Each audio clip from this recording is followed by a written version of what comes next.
Hello and welcome back to another episode of the Debatable Discussions podcast. Today you join us for another exciting episode as we delve into the Manosphere, a concept revealed by Louis Theroux's latest documentary, The Manosphere, and I think it's really raised huge debates in the UK about what the Manosphere is, what toxic masculinity is, and this evolving world of the internet and social media.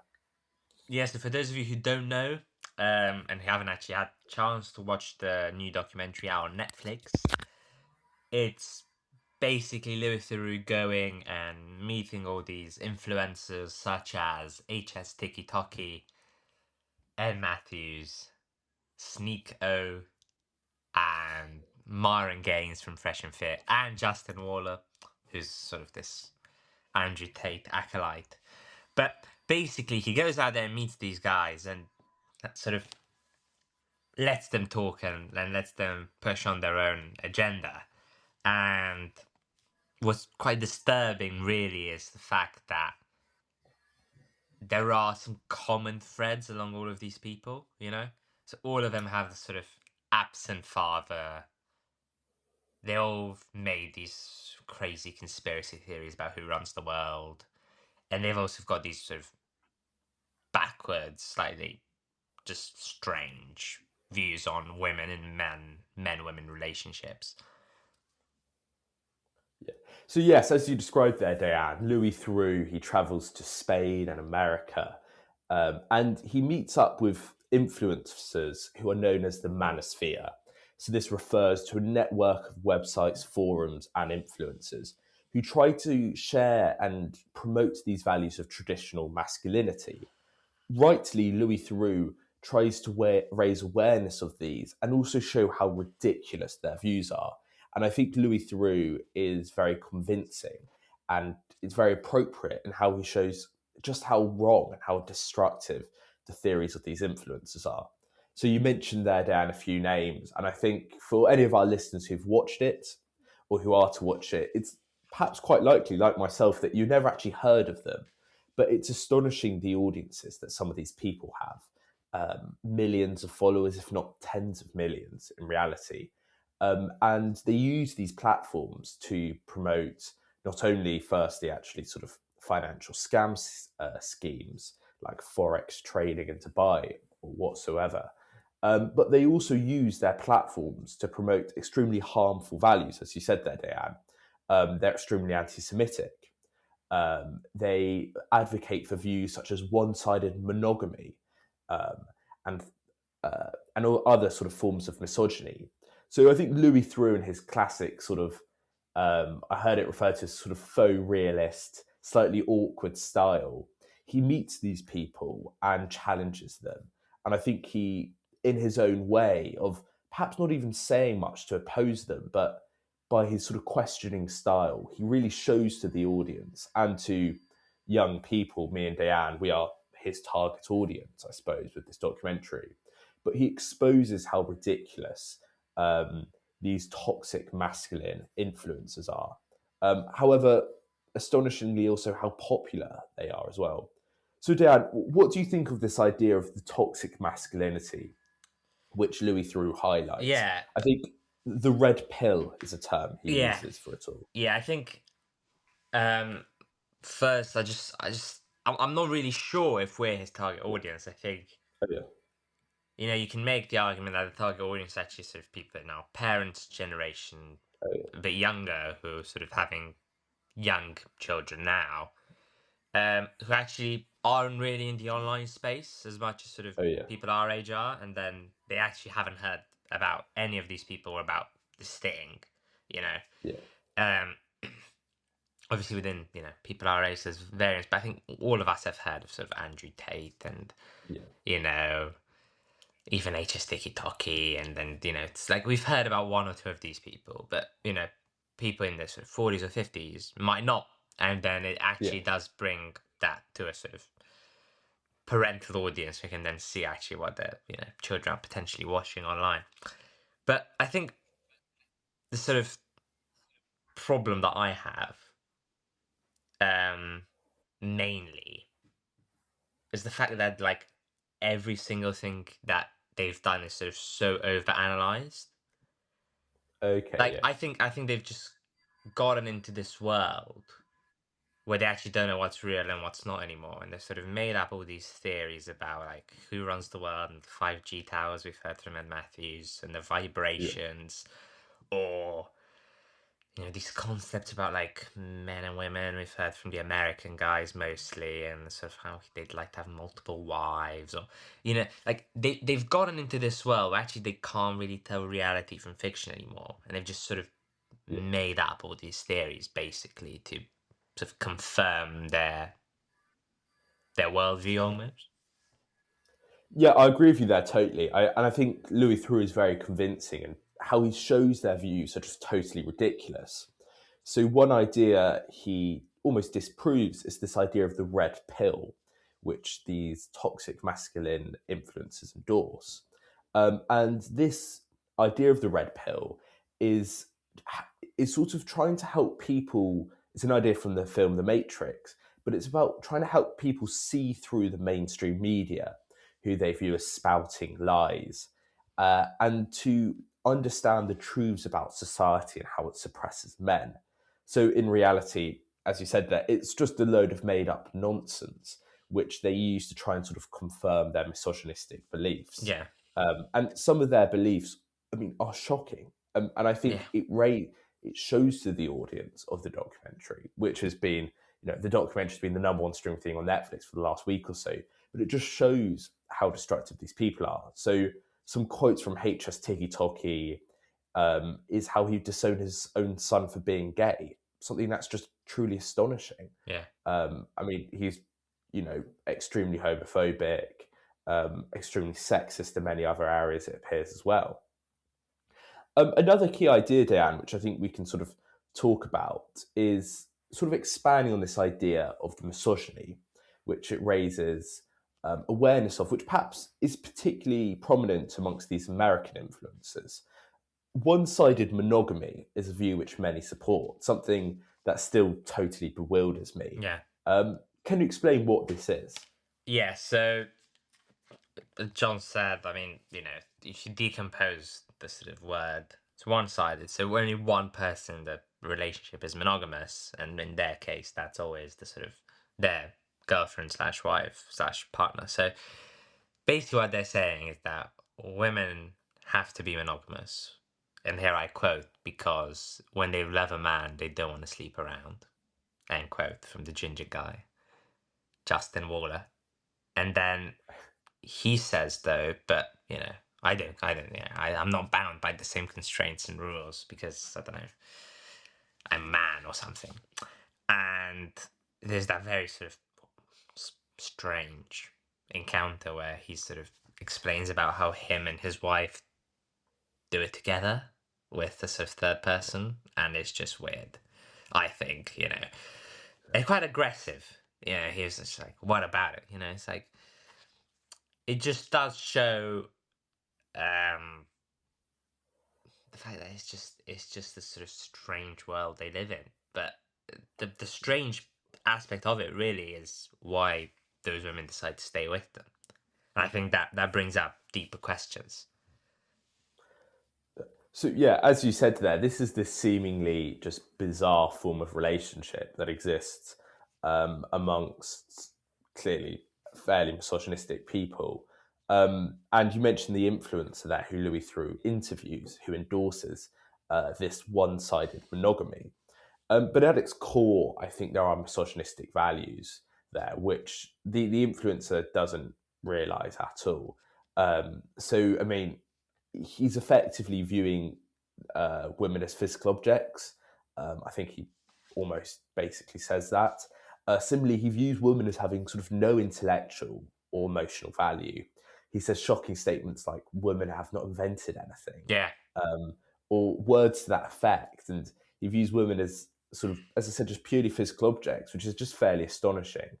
And that men are some sort of superior being. So it's at its heart of this growing, almost perhaps, form of a relationship that exists in America is just effectively misogyny.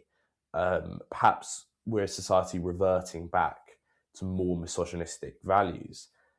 Also, Diane, I think another interesting side of this is there's two more which we'll discuss. Firstly, the anti-Semitism, which they all seem to endorse, but also there's large political endorsement of Trump. I think many of them claim they're friends with Trump, Yeah. they've met him.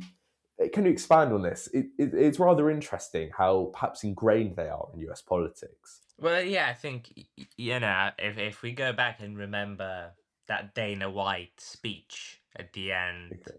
of the election when he says thank you to that, so and it just starts naming streamers such as Aiden Ross, the Nelk Boys, Joe Rogan,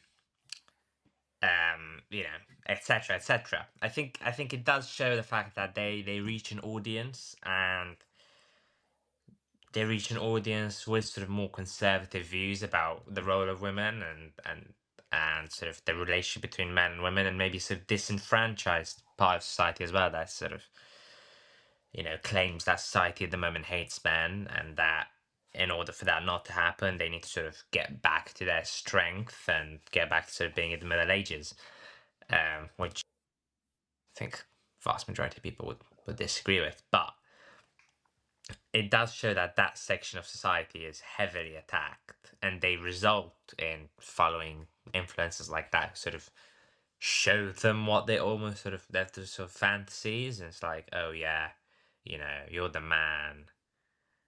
You don't need to, apologize to anyone. You don't need to do anything for anyone. You can just, you're just that guy. And I think it does show that at the moment we are lacking as a society of male role models. I think I think it's really hard, perhaps now, to find sort of good role models, male and female, for children because of the way society is at the moment. It's so just polarized and so sort of just crumbling almost. Yeah, I suppose, but I think the political angle is fascinating because I think Trump was at the fringe of this manosphere world, in particular with his campaigning for the 2024 Yeah, election. We saw Trump go on many podcasts and really use that podcast space, but it was a particular strand of podcasts he was going for. These ones which endorse more perhaps right wing conservative views, people like Dana White, who perhaps endorse these sort of more traditional conservative social values. So I think it's really interesting, the political overlap of this, but also perhaps the effect these influences have had. It's a relevant topic discussing these people just because of how large their followings are, yeah, um, tens of millions of followers. And I think one could say that this awful manosphere perhaps even has a political influence in terms of elections, how they mobilize their audiences who can vote. To vote for, let's say, people like Trump could perhaps have a real effect. Um, so I think that's really interesting. I mean, likewise, I should say it probably does exist on the left as well. There's left-wing podcasters, but I think Theroux just shows how pertinent it is on the right wing. I think yeah, I think Oh yeah, with that, I think though it's a bit. I think if you look at the US space, for example, which is sort of quite podcast heavy, this is just sort of like one podcast and two streamers that I can name off the top of my head that's sort of a bit left leaning. So it's Pod Save America as the sort of okay, main yeah, yeah. thing, and then you've got streamers like Destiny. But again, they don't reach the same levels that sort of Aiden Ross does, Joe Rogan, and all of sort of these Okay, other more right wing influences that especially target children. I think with children, teens, young yeah, adults, I think, Pod Save America, for example, is quite different to someone like Jake Paul and Logan Paul. okay, I think they've got very different audiences, and Pod Save America goes to people who are already sort of Democrats because they know they're Democrats, and not just because they used to follow Jake Paul when they were younger and now have kept with okay, that content and getting sort of indoctrinated in this right wing yeah, conservative space. I think that's sort of a lot of these influencers, which is they've sort of started out something different, Yeah. like sort of gaming and other stuff, and now they've sort of transformed into, Oh yeah. let me run these crypto schemes and Yeah. say these things about women, and my audience is largely the same, Yeah. you know? Yeah, and another shocking angle of these influences was the anti-Semitism, which I just thought, and Theroux similarly showed, was just horrific. I mean, he's got a style through, if you watch his documentaries, of questioning, but he doesn't usually respond back too much to challenge. But he felt the need to completely shut down one American influencer he interviews because of his anti-Semitism. They sort of endorse theories, these conspiracies about the Rothschilds ruling the world, about how there's satanic people at the top. And they actually probably reflect a surprising group of society in America and in the UK that actually believe in these just clearly ridiculous anti Semitic conspiracy theories. What do you have to say about that, Diane, as our final Yeah, point? yeah, I think you said it really well. I think it's sort of that same theme of people being disenfranchised and feeling Yeah, sort of almost attacked, right? They're feeling yeah, attacked. They didn't have a father growing up. They didn't have, yeah, the best sort of education or the best possibilities because of money, and they're feeling attacked.